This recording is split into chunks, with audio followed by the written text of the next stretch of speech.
Hello everybody, welcome back to another video on the channel. Just been relegated tonight, Watford 4, Fulham 1. Relegation has been confirmed. The inevitable thing has all but our fate's been sealed, in fact, and we will be playing Championship football next season.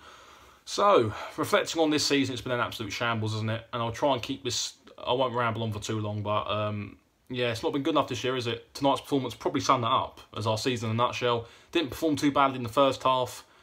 Pulled it back at 1-1, and then it all came apart in the second half. End up somehow from because it ended up being 4-1, and all of a sudden it went for straight away. All of a sudden we end up 4-1 down. I've got no words for it. Got no words for the performance tonight.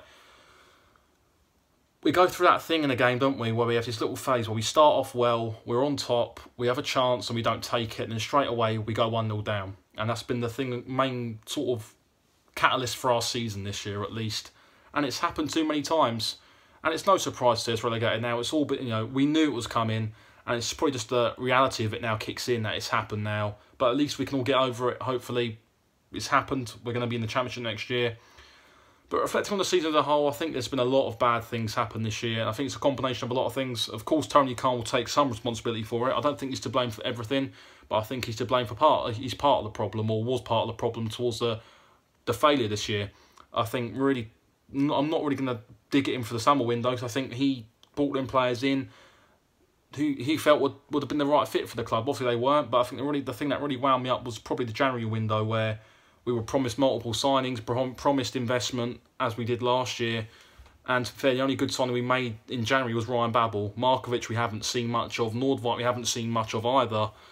And it's just feel like it's just all been rushed. This season to me was all rushed. We were late in the windows, both windows, summer and winter windows, to do any business. We didn't sign Seri and Lamarche until about mid-July. So how can you be prepared for a season when you're signing players in mid-July, with pre-season literally only a week or so away prior to the season kicking off, about 4 or 5 weeks later? It's just not. You're never going to have the positive start, and everyone else is going to have a head start on you, isn't it?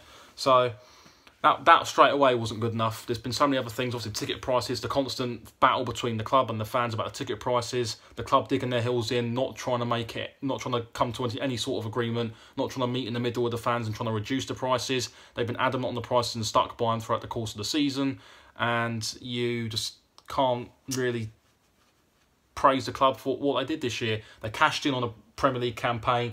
They've ripped up the core of the club. They're going to probably lose a generation of supporters now because of it, all because they wanted to make a quick buck in the Premier League and really do it at any expense, regardless of what real fans felt, regardless of the fans who were there last year with crowds of 15,000 at home to Forest, 17,000 at home to whatever, and on the cold days against Burton and all that. The club forgot about that, and they looked for a quick fix. Plenty of supporters around, or football tourist fans, who would have happily paid the prices and have done this year to fill up our grounds. There's been away supporters coming into the home ends this season when we played some of the bigger clubs.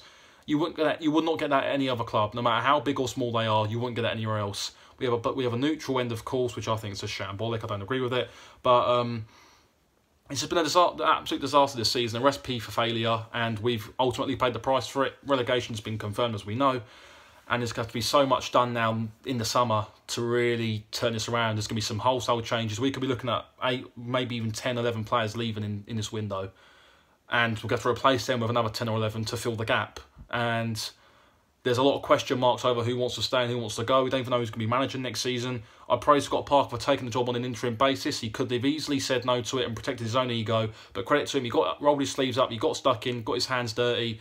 Perhaps it's come a little bit too early for him. He might need maybe a few years' experience before a club might take a chance on him, but you can't blame him for it. He's done what anyone else would do. Try and steady the ship, try and give us a bit more of a positive end to the season. It hasn't worked out yet. There's still a few games left to achieve that, but he hasn't really stopped the rot too much. I know he's had a tough few games, obviously, a baptism of fire at Chelsea, Liverpool City and Leicester away, but he hasn't done that, and you can't really blame him for that. He's only really working on the players he's got. I think the appointment of Ranieri was, at the time, it was probably the wrong thing at the wrong time. I don't have a problem with Ranieri, but I just think it was an appointment that didn't work, and you're going to get that sometimes in football, and ultimately it was very costly to us. I still think Slavisa was right to be sacked. I don't think we'd have improved much under him. People disagree with that. That's up to them. Everyone's got an opinion. I'm not saying that I'm right and everything. I completely respect everyone's opinions on the matters, and Another thing that's really shocked me this year, I think the fan base, a small minority, I'd say, on social media, the abuse they give to each other on social media, it's just wrong. And I get everyone's frustrations, but we all need to stick together.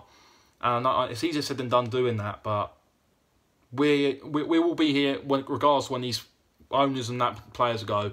We've done well in the past to keep this club alive. We fought long and hard to keep this football club alive when it could have easily gone. And if we can do that, we've been in this mess before in the Championship. We came out at the other side. It took us 4 years, but we've done it.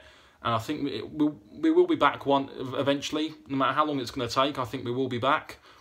It won't be easy. It'll be a long ride, a stressful ride, plenty of lows, very few highs, but we'll get back. And it's going to take some time to try and eradicate the problem, or problems, I should say. But I believe we'll come out the other end eventually with our heads held high, and we will learn from this experience. It's a costly era, and it's a costly experience. People might say we're the worst team in Premier League history. It's justifiable. Of course, look at Derby, significantly lesser squads, finished on 11 points. Huddersfield, again, at least they gave it a go this year. They went down fighting. We never did that. And I ain't got much else more to say on it, to be honest. I mean, who's going to get the job next year? I don't have a clue. I really don't know who's going to get the job next year. And I don't know. But I hope the club put the groundwork in now to try and get that sorted out as soon as possible heading into the summer, because this rebuild's going to have to be done as early as possible to give us the amount of time to cover every detail properly, to give us a significant time to prepare for the Championship, because we know how hard it's going to be next year, and we just got to approach that in the right frame of mind. We won't challenge next year for full promotion. I think we will finish in and around mid-table next year, and I think it might be a 2 or 3 year, maybe even a 4-year plan to try and get back to where we were. So we just got to wait and see. If you enjoyed it, guys, hit the thumbs up, comment away, and we'll see you all in the build-up to Everton in a couple of weeks. Bye-bye.